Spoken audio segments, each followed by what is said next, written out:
Dia yang begitu adalah mental orang tertolong sedunia. Catat nih, orang yang cuman mental bilang bubarin DPR, itulah orang tolong sedunia.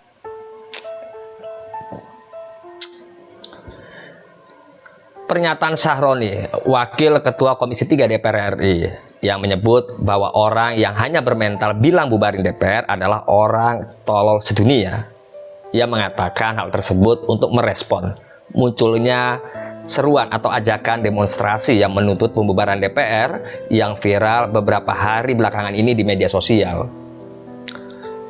Hal tersebut dilatar belakangi oleh adanya kekecewaan terhadap tingginya gaji anggota DPR dan buruknya kinerja.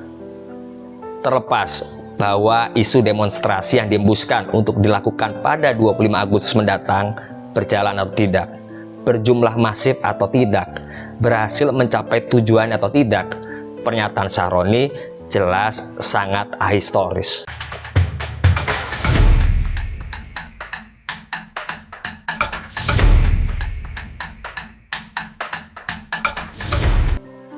Dalam sejarahnya, parlemen pernah dibubarkan oleh Bung Karno melalui dekret presiden tahun 1959.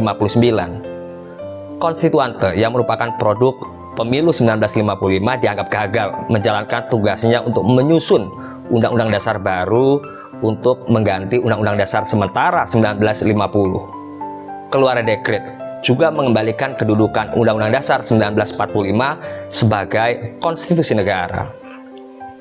Setahun berselang, DPR yang juga merupakan hasil pemilu 1955 dibubarkan oleh Bung Karno pada 5 Maret 1960. Kemudian Bung Karno kembali membentuk DPR Gotong Royong atau DPR-GR yang mewakili unsur partai, golongan karya, dan perwakilan Irian Barat. Keanggotaan dan jumlahnya berubah-ubah hingga terbentuknya DPR hasil pemilu 1971. Kenapa DPR bisa dibubarkan?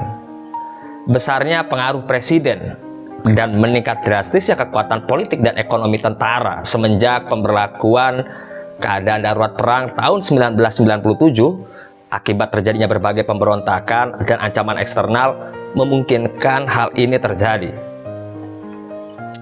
Presiden Gus Dur pernah juga mengeluarkan dekret untuk membubarkan DPR, namun gagal.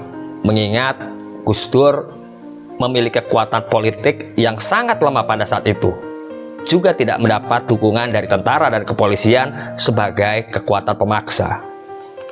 Menurut saya, dalam konteks saat ini, amat mustahil DPR dibubarkan, mengingat kondisi objektif dan momentumnya belum memenuhi syarat sebagaimana yang terjadi di masa Bung Karno, atau tidak juga sebagaimana yang terjadi saat gerakan reformasi tahun 1998, di mana persekutuan elit politik anti Soeharto dan tingginya tekanan massa membuat DPR hasil pemilu 1997 terpaksa berhenti di tengah jalan dan kemudian digantikan dengan DPR hasil pemilu 1999. Lalu apa yang ingin saya sampaikan?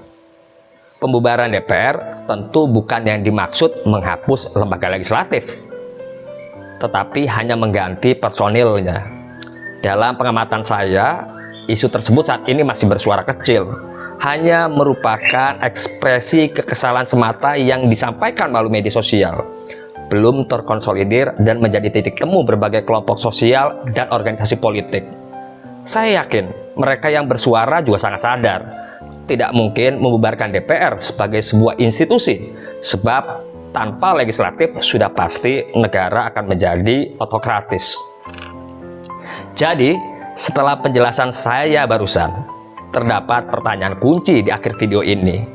Apakah yang dimaksud Syahroni sebagai orang tolol sedunia yang ingin membubarkan DPR adalah dirinya sendiri? Begitulah, wallahu a'lam bishawab.